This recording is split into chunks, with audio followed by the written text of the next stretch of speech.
السلام عليكم ورحمة الله وبركاته. الحمد لله رب العالمين والعاقبة للمتقين والصلاة والسلام على أشرف الأنبياء والمرسلين نبينا محمد وعلى آله وصحبه ومن تبعهم بإحسان إلى يوم الدين. أما بعد.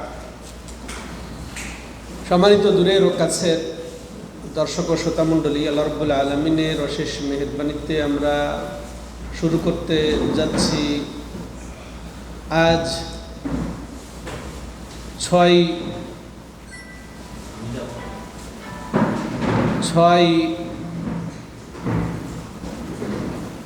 সফর 1448 হিজরি মোতাবেক 20 জুলাই 2026 রোজ সোমবার রিয়াদস্থ বাথা ইসলামিক সেন্টার থেকে আমাদের ধারাবাহিক ক্লাস আল্লামা ইমাম ইবনুল কাইয়িম জাওজিয়া রাহিমাহুল্লাহ রচিত জাদুল মাআদের শুরু থেকে আজকে চতুর্থ ক্লাস। তো আজকে যে বিষয়ে আলোচনা হবে রাসূলুল্লাহ সাল্লাল্লাহু আলাইহি সাল্লামের দাস দাসী, রাসূলুল্লাহ সাল্লাল্লাহু আলাইহি সাল্লামের মুক্ত দাস দাসী, অনুরূপভাবে রাসূলুল্লাহ সাল্লাল্লাহু আলাইহি সাল্লামের ওয়াহী লেখক, রাসূলুল্লাহ সাল্লামের খাদেম, এবং রাসূলুল্লাহ সাল্লাল্লাহু আলাইহি সাল্লাম যে দাওয়াত দিয়ে বিভিন্ন কবিলায় জাতিতে চিঠি দিয়েছেন বা ইসলামের বার্তা বা শরীয়তের মাসলা মাসাইল সম্পর্কে নির্দেশনা দিয়েছেন সেগুলা, এবং আরও আছে যে রাসূলুল্লাহ সাল্লাল্লাহু আলাইহি সাল্লাম বিভিন্ন বাদশাহ সম্রাটদের কাছে ইসলামের দাওয়াত দিয়ে দূত প্রেরণ এবং চিঠি, এগুলো নিয়ে আজকের আলোচনা। তো আসেন আমরা শুরু করতে যাই যে রাসূলুল্লাহ সাল্লাল্লাহু আলাইহি সাল্লামের দাসী কারা ছিল। তো আবু উবাইদা বলেন রাসূলুল্লাহ সাল্লাল্লাহু আলাইহি সাল্লামের 4 জন দাসী ছিলেন। কয়জন? 4 জন দাসী, যা ইমাম ইবনুল কাইয়িম জাওজিয়া রাহিমাহুল্লাহ তার কিতাবে উল্লেখ করেছেন। তো সেখান থেকে আমরা উপস্থাপন করছি। তো তারা হলেন মারিয়া বিনতে শামুন আল কিবতিয়া। তো কিবতি বংশের মারিয়া বিনতে শামউন তার ছিলেন দাসী।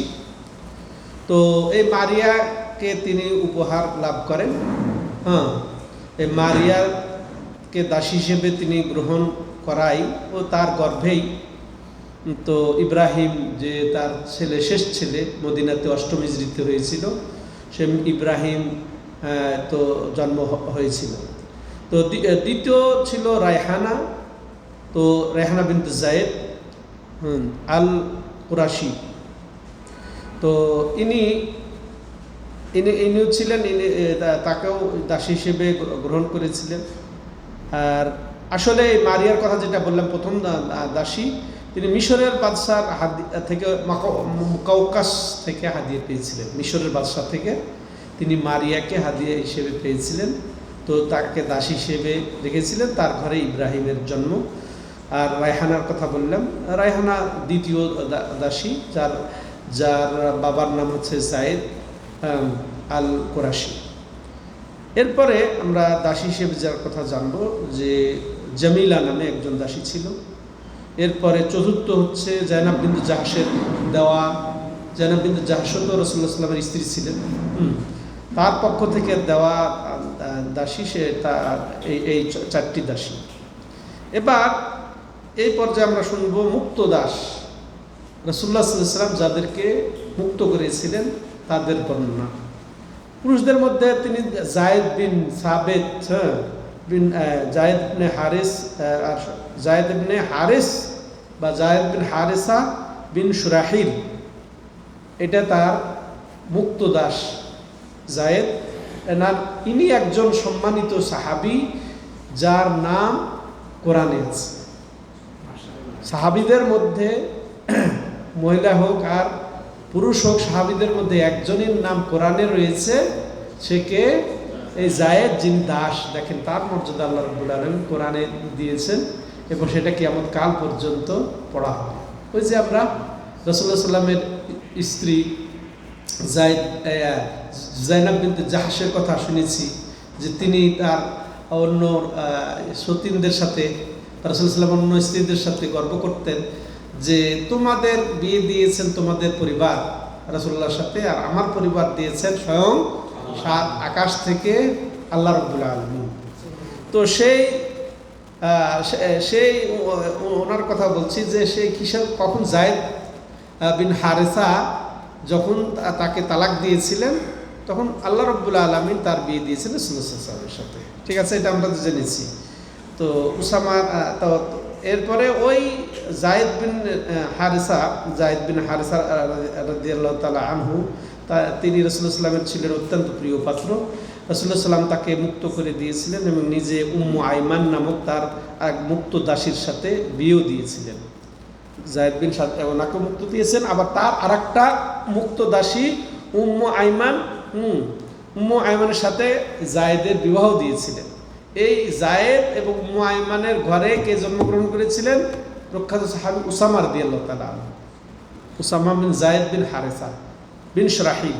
হ্যাঁ, তো অন্যদের মধ্যে ছিলেন আসলাম মুক্ত দাস, আবু রাফে তৃতীয়ত, চতুর্থত সাওবান রাদিয়াল্লাহু তাআলা আনহু।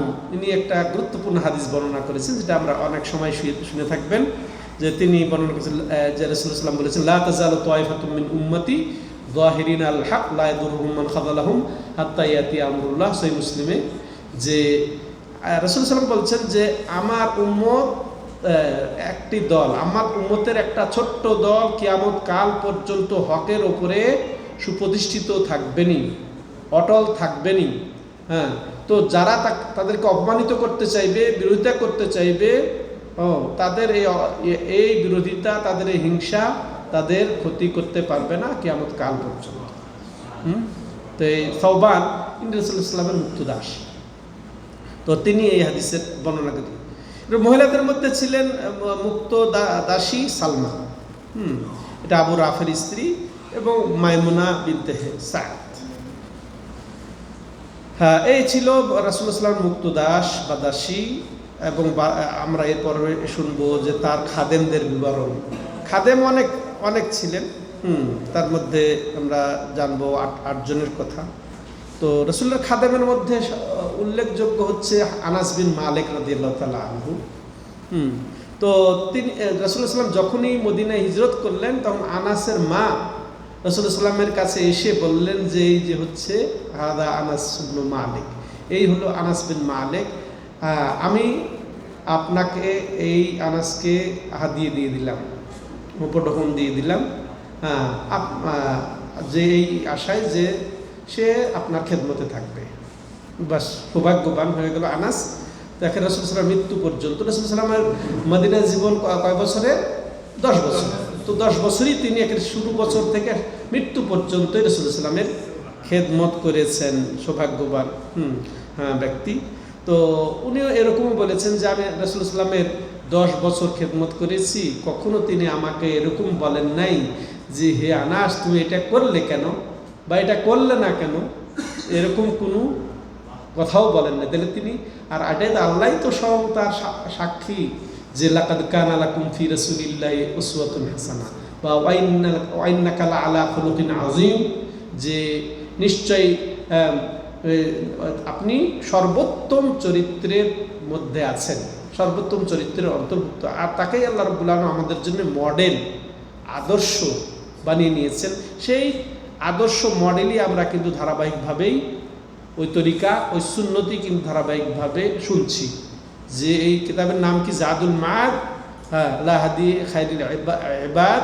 তো হাদি খায়রুল ইবাদ, যেটা জাদুল মাআদ কিতাব, অর্থাৎ খায়রুল ইবাদ অর্থাৎ রাসূলুল্লাহ সাল্লাল্লাহু আলাইহি সাল্লামের তরিকায় পরকালের পাথেও কি, সেটাই আমরা পাচ্ছি এখান থেকে।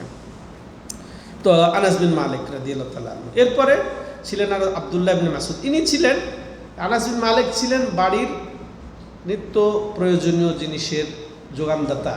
হ্যাঁ, দেখাশোনাকারী কে? আনাস বিন মালিক রাদিয়াল্লাহু তাআলা আনহু। তার আব্দুল্লাহ বিন মাসউদ রাদিয়াল্লাহু তাআলা আনহু ছিলেন, তিনি সবসময় জুতা, মেসওয়াক এগুলা সরবরাহকারী। হ্যাঁ, জুতা ঠিক করে দেওয়া, বের হওয়ার সময়, ঢোকার সময় মেসওয়াক, এই দায়িত্বে ছিলেন আব্দুল্লাহ ইবনে মাসউদ রাদিয়াল্লাহু তাআলা আনহু। এবার তৃতীয় উকবা ইবনে আমির আল জুহানি, তিনি রাসূলুল্লাহ সাল্লামের যে খচ্চর ছিল, তো ওটা তিনি দেখাশোনা করতেন, ওটার বাহন, ওটাই তিনি চলাচল করতেন। সফরের অবস্থা বাহনের রশি ধরে দায়িত্ব থাকতেন কে? আসলা নামে একজন সাহাবী, আসলা ইবনে শরীক। তো এই সফরের সময় উটের রশি ধরে নিয়ে যাওয়া, তাকে কন্ট্রোল করা, উটকে কন্ট্রোল করা। এরপর পঞ্চম হচ্ছেন বেলাল রাদিয়াল্লাহু তাআলা আনহু, বেলাল বিন রাবাহ রাদিয়াল্লাহু তাআলা আনহু আরদা, যিনি রাসূলুল্লাহ সাল্লাল্লাহু আলাইহি ওয়াসাল্লামের মুয়াজ্জিনও ছিলেন, প্রথম মুয়াজ্জিন মক্কাতে, আমরা সেটা খবরও জানব। এরপরে ছিলেন আবু বকর সিদ্দিক রাদিয়াল্লাহু তাআলা আনহু মুক্তদাস সোহাইবও এই রাসূলুল্লাহ সাল্লাল্লাহু আলাইহি ওয়াসাল্লামের খাদেমের অন্তর্ভুক্ত ছিলেন। তেমনি ছিলেন আবু যার আল গেফারি রাদিয়াল্লাহু তাআলা আনহু। তেমনিভাবে উবাইদুল্লাহ পুত্র আইমান, যার মা ছিলেন রাসূলুল্লাহ সাল্লাল্লাহু আলাইহি ওয়াসাল্লামের মুক্তদাস উম্মু আইমান, ও যা একটু আগে উম্মু আইমানের কথা বলা হলো, উম্মু আইমানকে তিনি মুক্ত করেছিলেন, আর তার বিয়ে দিয়ে দিয়েছিলেন জায়েদ বিন হারেসা রাদিয়াল্লাহু তাআলা আনহুর সাথে। তো এই উম্মু আইমান, আর এই উম্মু আইমান তো যে তাহলে এটা ইনি আবার উসামা বিন জায়েদেরও মা। এবার রাসূলুল্লাহ আরেকজন আছেন আইমান নামে, রাসূলুল্লাহ সাল্লামের খাদেম। তো যিনি রাসূলুল্লাহ সাল্লামের ওযুর পানি, তারপরে পেশাব পায়খানাতে যাওয়ার যে পানি বা সেই সব খেদমত, গিলাকুলু, এগুলা সরবরাহের কাজে নিয়োজিত ছিলেন। এই আইমান রাদিয়াল্লাহু তাআলা আনহু, অন্যান্য জিনিস সহ। এই গেল তাহলে যে রাসূলুল্লাহ সাল্লামের দাসীদের বিবরণ, মুক্তদাস, খাদেম। এরপরে আমরা শুনবো যে ওয়াহি লেখক, রাসূলুল্লাহ সাল্লামের ওয়াহি লেখক কারা ছিলেন, কারা ওয়াহি লেখার সম্মান অর্জন করেছেন। স্বয়ং আল্লাহর পক্ষ থেকে যে বাণী এসেছে, কালামুল্লাহ, আল্লাহর কালাম, সেগুলা সংরক্ষণ, জমা করার দায়িত্বে কে ছিলেন, তাদের কথা আমরা শুনবো। সুবহানাল্লাহ, এগুলা কয়েকজন না, বেশ কয়েকজন ছিলেন। তাদের মধ্যে আবু বকর এক নাম্বার, আবু বকর রাদিয়াল্লাহু তাআলা আনহু দিয়েই শুরু। এরপর দ্বিতীয় উমর, তৃতীয় উসমান, চতুর্থ আলী, 4 খলিফাই ছিলেন রাসূলুল্লাহ সাল্লামের ওয়াহি লেখক। জুবায়ের, আমির ইবনে ফুহাইরা, উবাই ইবনে কাব, আমর ইবনুল আস, আব্দুল্লাহ ইবনে আরকাম, তারপরে সাবিত ইবনে কাইস বিন শাম্মাস, হানজালা ইবনে রবি, তারপরে আল আসাদি, ওনার বংশ হচ্ছে আল আসাদ। এরপরে 12তম ওয়াহি লেখক ছিলেন আল মুগীরা ইবনে শুবা, 13তম আব্দুল্লাহ ইবনে রাওয়াহা, তারপরে খালিদ ইবনুল ওয়ালিদ, তারপরে খালিদ মাসউদ বিখ্যাত, তাই না? তারপর আরেকজন খালিদ ইবনে সাঈদ ইবনুল আস, বলা হয়ে থাকে যে খালিদ ইবনে সাঈদ সর্বপ্রথম রাসূলুল্লাহ সাল্লামের ওয়াহি সূচনা করেন, লেখা সূচনা করেন। তো সেটা বিসমিল্লাহ দিয়ে হতে পারে, আল্লাহু আ'লাম। তো তিনি সর্বপ্রথম লেখা শুরু করেন, খালিদ ইবনে সাঈদ ইবনুল আস। এরপর আরো কে ছিলেন শুনবেন? তো মুয়াবিয়া ইবনে আবু সুফিয়ান, যাকে কাফের বলতে আমাদের সমাজেও যাদের কলিজা কাঁপে না, তা কাফের বলতে, তারপরে গালি দিতে, এটা কলিজাও তাদের কাঁপে না। এক শ্রেণীর পদাঙ্ক অনুসরণ করে তাদেরকে আদর্শ মনে করে। তো আমরা এই ব্যাপারে একটু কথা শুনবো। তো মুয়াবিয়া ইবনে আবু সুফিয়ান রাদিয়াল্লাহু তাআলা আনহু ছিলেন ওয়াহি লেখকদের একজন। এরপরে যায়েদ বিন সাবিত রাদিয়াল্লাহু তাআলা আনহু একজন ছিলেন, 17 নম্বর। যায়েদ ইবনে সাবিত এই কাজে সবচেয়ে বেশি পারদর্শী ছিলেন। 17 জন আমরা শুনলাম। যায়েদ বিন সাবিত এই ওয়াহি লেখার কাজে বেশি পারদর্শী ছিলেন। এই তো এখন দেখেন, মুয়াবিয়া রাদিয়াল্লাহু তাআলা আনহু, ইনি আবার রাসূলুল্লাহ সাল্লাল্লাহু আলাইহি সাল্লামের স্ত্রীরও ভাই, তাই না? আর তার বোন উম্মে হাবিবা মুমিনদের মাতা, এই দিক দিয়ে একটা। আবার কাতেবে ওয়াহি, কাতেবে ওয়াহি যাদের নাম শুনলাম, এক আলী রাদিয়াল্লাহু তাআলা, আমার এখনকার এই জানা মতে শুধু আলী রাদিয়াল্লাহু তাআলা আনহু ছাড়া তাদের কাছে কেউ মুসলিম না, সবাই কি কাফের। আমরা গত সপ্তাহে শুনেছি যে আয়েশা রাদিয়াল্লাহু আনহা, আনাস রাদিয়াল্লাহু তাআলা আনহু, তারপর আর কার কথা বলেছিলাম? হ্যাঁ, আনাস রাদিয়াল্লাহু তাআলা, আবু হুরায়রা, তারা হচ্ছে রাসূলুল্লাহ সাল্লাল্লাহু আলাইহি ওয়াসাল্লামের উপরে মিথ্যা বানাইতো, এটা তারা বলেছিল, তাই না? এটা শুনেছি তাদের কিতাবের হাওয়ালা দিয়ে। আর এখন এই যে তারা হচ্ছে কি ওয়াহি লেখক, এগুলা হচ্ছে ওয়াহি লেখক, আর তারা কিন্তু আবার হাদিসেরও বর্ণনাকারী। আর হাদিসের বর্ণনাকারীর ব্যাপারে আমরা গত সপ্তাহে শুনেছি, যারা সর্বাধিক 3 জন হাদিস বর্ণনাকারী, সর্বাধিক হাদিসের যারা বর্ণনাকারী, তাদেরকেও তারা শুধু কাফেরই বলে নাই, জাহান্নামী, লানতের উপযুক্ত, এগুলো বলেছে, তাদের কিতাব থেকে আমরা শুনেছি। এখন এই ধরনের যদি শিয়া রাফেজি হয়, তাদের হুকুম কি? ওলামাদের ঐক্যমতে যারা এইরকম মনোভাব প্রকাশ করে সবকে কাফের বলে, ওয়াহি লেখকদেরকে, হাদিসের বর্ণনাকারীদেরকে, এরা কাফের। আর এদেরকেও কাফের মনে করাও জরুরি, জেনে বুঝে যাদের প্রতি দলিল প্রমাণ পেশ করা হয়েছে যে এরা, এই রাফেজিরা, এই শিয়ারা, অর্থাৎ এই খামিনির অনুসারীরা যে মারা গেল, হালাক হইল কয়দিন আগে, এর অনুসারীরা তাদেরকে কাফের বলে, জেনে বুঝে দলিল প্রমাণ জানা সহ যদি তাদেরকে মুসলমান মনে করে, কাফের না মনে করে, তারাও কুফরিতে পতিত হবে। আমরা বলবো না যে অমুক মুক কাফের, যে এরা যেহেতু তাদেরকে মুসলমান মনে করে, আমরা অমুক কাফের বলবো না, কিন্তু তারা যারা এগুলা তাদেরকে কাফের মনে না করে তাদেরকে মুসলমান মনে করে, এটা কুফরিতে তারা পতিত হয়েছে, এতে কোনো সন্দেহ নাই মুসলিম উম্মতের। আচ্ছা, ইসলাম মানে কি? ইসলাম কি দিয়ে? ইসলামের উৎস কি? মূল হচ্ছে কোরআন এবং সুন্নাত।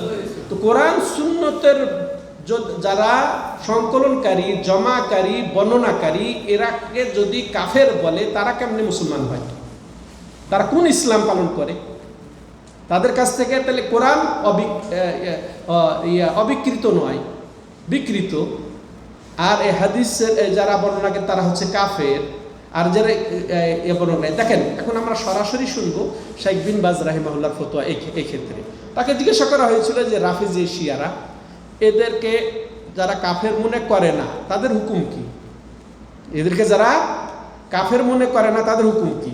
তো তাকে যখন বলা হলো যে আল ইমামিয়া, অর্থাৎ ইমাম, এরা ইমামিতে বিশ্বাসী, অর্থাৎ 12 ইমামে বিশ্বাসী রাফেজি সম্প্রদায় এদেরকে বলা হয়। হ্যাঁ, তো ইনি বলছেন হাউলাই লা শাক্কা ফি কুফরিহিম, এরা এমন সম্প্রদায় যাদের কুফরির ব্যাপারে সন্দেহ নাই। লিআন্নাহুম রাফিদা খুসুসান কাদাতুহুম ওয়া ইম্মাতুহুম আল্লাযিনা ইয়াদউ ইলা শিরকি, কারণ তারা রাফিজি, প্রত্যাখ্যানকারী, তারা আবু বকর উমরকে প্রত্যাখ্যানকারী, এমনকি নবীকেও প্রত্যাখ্যানকারী। তারা হচ্ছে প্রত্যাখ্যানকারী, বিশেষ করে এদের নেতাকে খমেনি এবং তাদের নেতা বা তাদের ইমামরা, হ্যাঁ, আল্লাযিনা ইয়াদউনা ইলা শিরক, যারা শিরকের দিকে মানুষকে কি করে? আহ্বান করে। যারা, এরপর আরো তিনি বলছেন, যারা আল্লাহর সাথে শিরকের দিকে আহ্বান করে আর আহলে বাইতের নামে ইবাদত ছড়ায়, আহলে বাইতের ইবাদত করে, আর তারা কি আলী রাদিয়াল্লাহু তাআলা আনহুর ব্যাপারে সীমালঙ্ঘন করে, আর আল্লাহ ছাড়া অন্যের ইবাদত করে মূলত তারা, এবং হাসান হুসেন রাদিয়াল্লাহু তাআলা আনহুরও পর্যন্ত ইবাদত করে, সীমালঙ্ঘন করে, আর তারা মনে করে আলী হচ্ছেন ইলাহ। এই যে ইয়া আলী বলে না? আচ্ছা, আমরা ইয়া আল্লাহ বলি না? ইয়া রব্বানা বলি না? আল্লাহুম্মা মানে কি? হে আল্লাহ। রব্বানা মানে কি? হে আমাদের রব, হে আমাদের মাবুদ। আর এরা কি বলে? ইয়া আলী। আপনি বলেন ইয়া রব, ইয়া আল্লাহ, আর ওরা বলে কি? ইয়া আলী। তো একে রব বললো, মনে করলো না কি না? এত স্পষ্ট জিনিস বুঝে আসে না কেন? হ্যাঁ, তো এই জন্যে এদের কুফরিতে কোনোই সন্দেহ নেই। হ্যাঁ, এদের কুফরিতে কোনোই সন্দেহ নেই। তো এদেরকে এই স্পষ্ট দলিল থাকা সত্ত্বেও, হুজ্জত কায়েমের পরেও তাদেরকে যারা কাফের মনে করে না তারাও কাফের।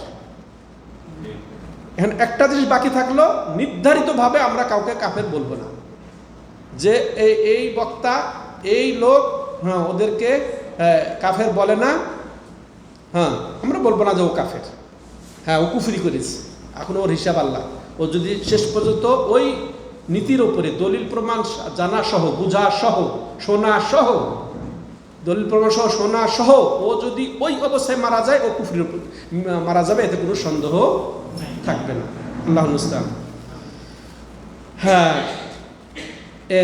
এবার আমরা শুনবো যে ইসলামের বিধান ও শরীয়তের ব্যাপারে বিভিন্ন গোত্রের কাছে প্রেরিত তার পত্রাবলীর বিবরণ। রাসূলুল্লাহ সাল্লাল্লাহু আলাইহি ওয়াসাল্লাম বিভিন্ন গোত্রে চিঠি লিখে শরীয়তের বিধানের ব্যাপারে তাদেরকে নির্দেশনা দিয়েছেন। হ্যাঁ, তো এইরকম পত্রের বিবরণ আমরা শুনবো এখন। প্রথম পত্র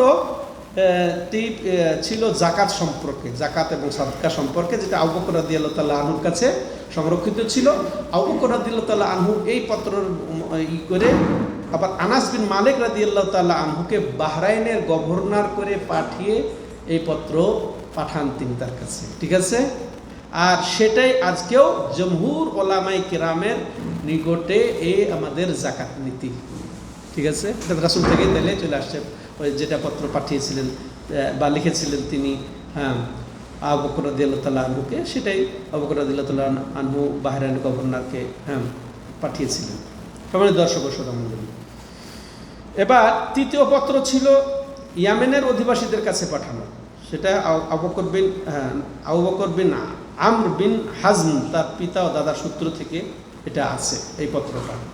ঠিক আছে, ইয়ামানবাসীদের নিকটে। তৃতীয় পত্র ছিল যে এটা বনি জুহাইরের নিকটে। রাসূলুল্লাহ সাল্লাল্লাহু আলাইহি ওয়াসাল্লামের তৃতীয় পত্রটা বনি জুহাইরের নিকটে ছিল। তো বাহরাইন, হ্যাঁ, তারপরে ইয়ামান, এরপরে জুহাইর কাবিলার কাছে এভাবে পাঠিয়েছিলেন তিনি। তাহলে এটা কাবিলা ভিত্তিক তার চিঠি, হ্যাঁ, নির্দেশনা, দিনের মাসলা মাসাইল সম্পর্কিত। এবার যেটা আমরা জানবো সেটা হচ্ছে রাজা বাদশার কাছে তার প্রেরিত দূত এবং পত্র।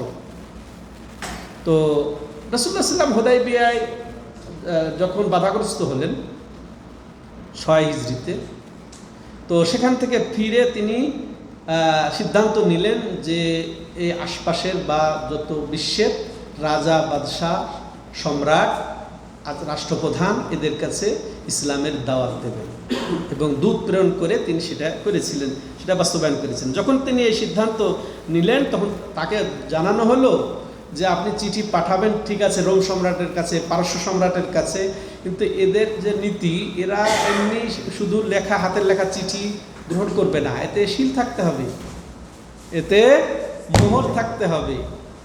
তখন রাসূলুল্লাহ সাল্লাল্লাহু আলাইহি ওয়াসাল্লাম একটি আংটি গ্রহণ করলেন। সে আংটিতে 3টা লাইন থাকলো। প্রথম লাইনে মুহাম্মদ, দ্বিতীয় লাইন বা মধ্যে রাসূল, আর নিচে আল্লাহ, মুহাম্মদ রাসূলুল্লাহ। এই একটা আংটি তার জন্য বানানো হলো, রূপার আংটি বানানো হলো। ওটাই তিনি গ্রহণ করতেন, আর চিঠি লেখা হতো আর তিনি নিচে লিখতেন মুহাম্মদ রাসূলুল্লাহ। হ্যাঁ, তো চিঠি প্রস্তুত হইতো এইভাবে।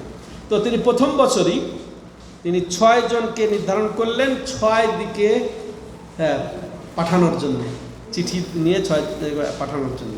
তো আংটির এই যে বর্ণনা যেটা বললাম সেটা সহিহ বুখারীতে এসেছে, 10 খণ্ডে 273 পৃষ্ঠায় আছে। তো তিনি রাজা বাদশার কাছে পাঠানোর জন্য 6 জন দূত মনোনীত করেছিলেন। সেটা কত হিজরিতে? 7ম হিজরিতে। হয়েছে যে হুদায়বিয়া 6ষ্ঠ হিজরি, এরপর 7ম হিজরিতে তিনি এই 6 জনকে চিঠি দিয়ে পাঠিয়েছিলেন। এবং তাদেরকে ওই মুহররম মাসে একই দিনে 6 জনকে 6 দিকে পাঠিয়ে দিয়েছিলেন। এর মধ্যে প্রথমকে আমর ইবনে উমাইয়া আদ-দামরি, আমর ইবনে উমাইয়া আদ-দামরি, তিনি গেলেন কোথায়? রাসূল সাল্লাল্লাহু আলাইহি ওয়াসাল্লামের চিঠি নিয়ে বাদশাহ নাজাশির কাছে, হাবাসা, ইথিওপিয়া, হ্যাঁ, সেখানে তিনি গেলেন। তো নাজাশি এটা ওই ওখানকার ইথিওপিয়ার বাদশার এটা উপাধি। তো নাজাশি একাধিক ছিলেন। নাজাশি যেমন ফেরাউন, মিশরের বাদশাদের তখন ফেরাউন বলতো, যে মুসা ফেরাউন এটা খাস একজন। তো আর ওরকমভাবে ইথিওপিয়া বাদশাহ নাজাশি, তার নাম ছিল আশহামা। তার নাম ছিল আশহামা ইবনু আবজার। তো তিনি তার কাছে রাসূলুল্লাহ সাল্লাল্লাহু আলাইহি ওয়াসাল্লাম পত্র পাঠালেন, কার মাধ্যমে? আমর ইবনে উমাইয়া দমরির মাধ্যমে। তো মাশাআল্লাহ এই বাদশাহ নাজাশি আশহামা ইনি পত্রটাকে মূল্যায়ন করলেন, মর্যাদা দিলেন, এবং শুধু মর্যাদাই দিলেন না, তিনি ভিতরে ভিতরে ইসলাম কবুল করে নিলেন। হ্যাঁ, রাদিয়াল্লাহু তাআলা আনহু আরদা। এবং ইনি ছিলেন আবার ইনজিলের সবচেয়ে বড় আলেম। ওদের মধ্যে তখনকার সবচেয়ে বড় আলেমও ছিলেন এই বাদশাহ আশহামা নাজাশি। এবং তিনি রাসূলুল্লাহ সাল্লাল্লাহু আলাইহি ওয়াসাল্লামের প্রতি ঈমান এনেছেন। আমরা ইতিপূর্বে একটা আলোচনায় শুনেছি যে হাফসা বিন উমর ইবনে খাত্তাব রাদিয়াল্লাহু তাআলা আনহার সাথে রাসূলুল্লাহ সাল্লামের দূর থেকে বিয়ে দিয়ে দিয়েছিলেন। দিয়ে তিনি নিজেই তার মহরানা পেশ করেছিলেন 400 দিনার দিয়ে। তিনি দূত মারফত, প্রতিনিধি মারফত রাসূলুল্লাহ সাল্লামের কাছে পাঠিয়ে দিয়েছিলেন তাকে, সেই বাদশাহ নাজাশি। তো আল্লাহ তাকে জান্নাতুল ফেরদাউস দান করেন। তো এই বাদশাহ যখন মারা যান ইথিওপিয়ায় হাবাসাতে, রাসূলুল্লাহ সাল্লাম মদিনাতে সাহাবাদেরকে ঘোষণা দিয়ে তার গায়েবানা জানাজা আদায় করেছিলেন। হ্যাঁ, তো মাশাআল্লাহ, যেহেতু তিনি মুসলিম হয়ে মারা যান, তো এটাও বুখারীতে এসেছে, 3য় ভলিউম 163 নম্বর হাদিসে আছে। তো সম্মানিত দর্শক শ্রোতা মণ্ডলী, এরপরে চিঠি যেটা রাসূলুল্লাহ সাল্লাম প্রতিনিধি মারফত পাঠিয়েছিলেন, সেটা হচ্ছে দাহিয়া ইবনে খালিফা আল কালবির মাধ্যমে। কাকে দিয়েছিলেন জানেন? রোম সম্রাট, ও তখনকার পরাশক্তি।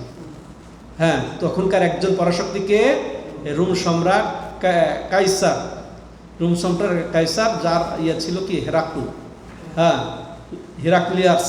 হেরাক্লিয়াস। তো তার কাছে চিঠি পাঠিয়েছেন দাহিয়া বিন খলিফা আল কালবির মাধ্যমে। হ্যাঁ, তো সে ইসলাম গ্রহণের ইচ্ছা করেছিল, কিন্তু আল্লাহ যাকে কবুল করবেন তিনি না গ্রহণ করতে পারবেন। তো ইসলামের কাছাকাছি যাওয়ার পরেও শেষ পর্যন্ত তার ভাগ্য নসিব হয় নাই। এই ছিলেন। এরপরের চিঠি ছিল আব্দুল্লাহ বিন হুদাফা আস-সাহমি। তিনি ওই যে কাইসারা কেসরা, যেমন যে আমেরিকা রাশিয়া তখনকার ছিল কাইসার ওয়া কেসরা। কাইসার হচ্ছে রোমের, হ্যাঁ, রোম সম্রাটের উপাধি, আর কেসরা হচ্ছে পারস্য, যে আজকাল ইরান এলাকা, পারস্য এলাকা, ফার্সি এলাকা। তো এই কাইসারের কাছে পাঠিয়েছিলেন। তো যার নাম ছিল আবরোয়েজ বিন হুরমুজ বিন আনুশিরওয়ান।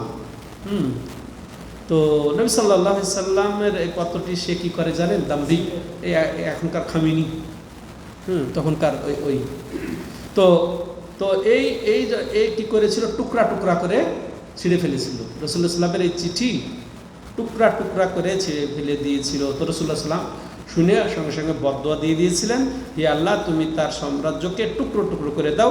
আল্লাহ মাজ্জাক মুলকাহ বা মাজ্জাক আল্লাহ মুলকাহ, যে হে আল্লাহ, তুমি তার এই রাজ্যকেও যেভাবে সে চিঠির টুকরা টুকরা করেছে, ওইভাবে তার রাজ্যকেও টুকরা টুকরা করে দিও। তাই হয়েছে, আলহামদুলিল্লাহ।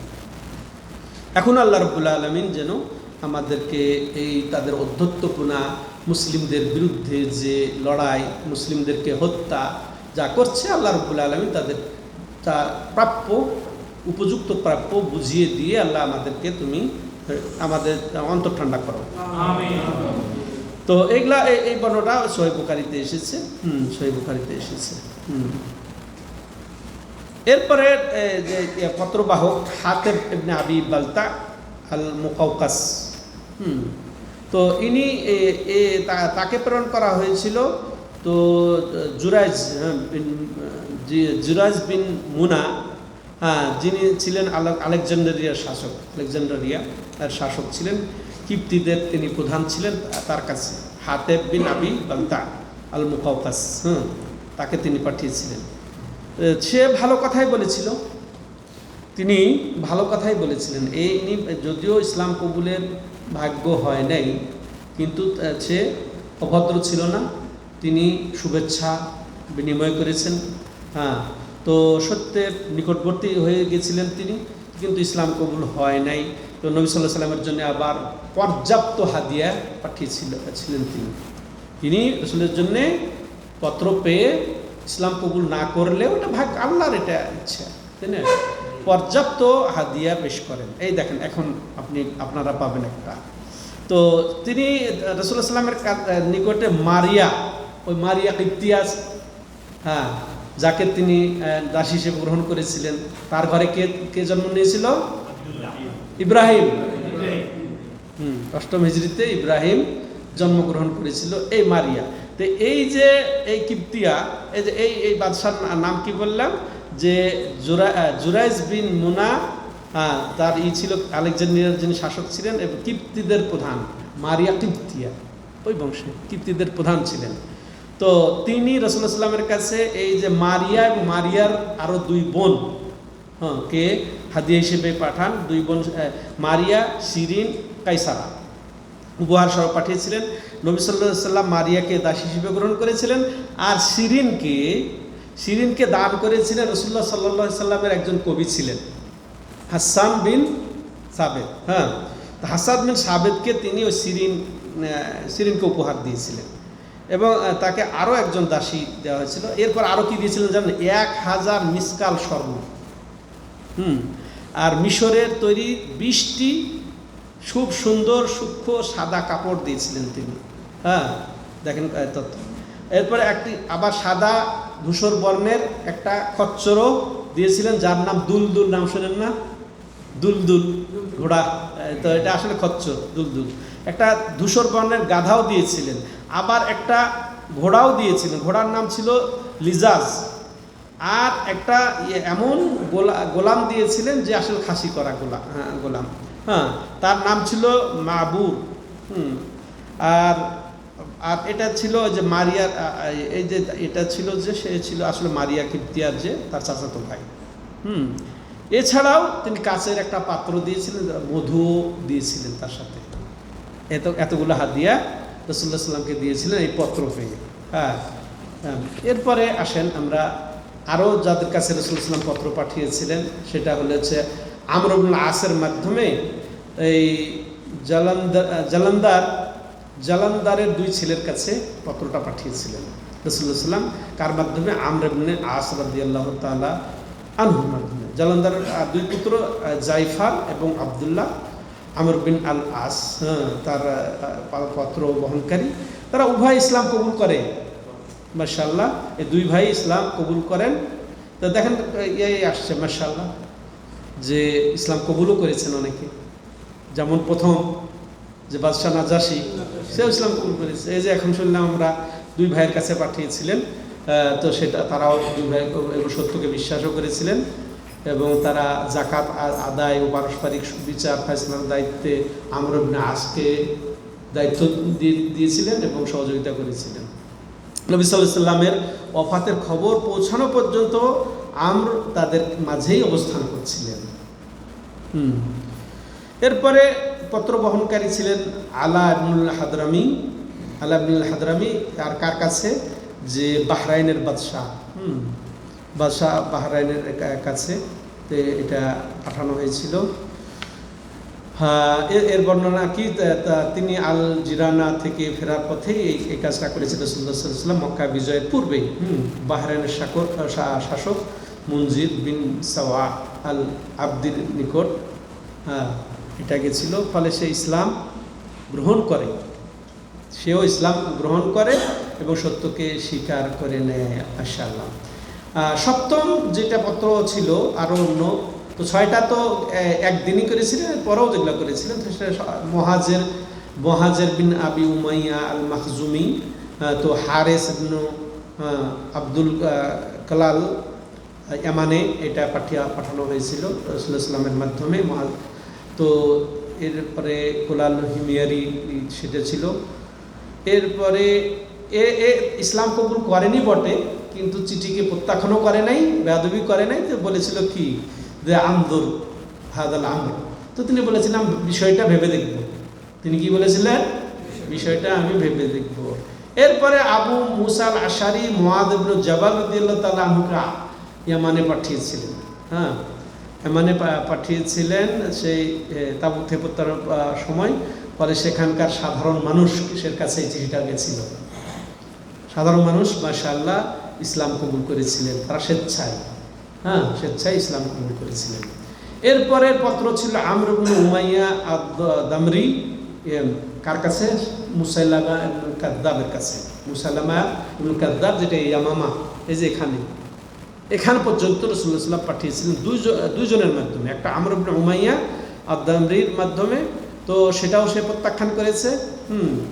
তো আরেকজন ছিল সায়েব ইবনে আওয়াম, যেটা জুবাইর ইবনে আওয়ামের ভাই, প্রখ্যাত সাহাবী।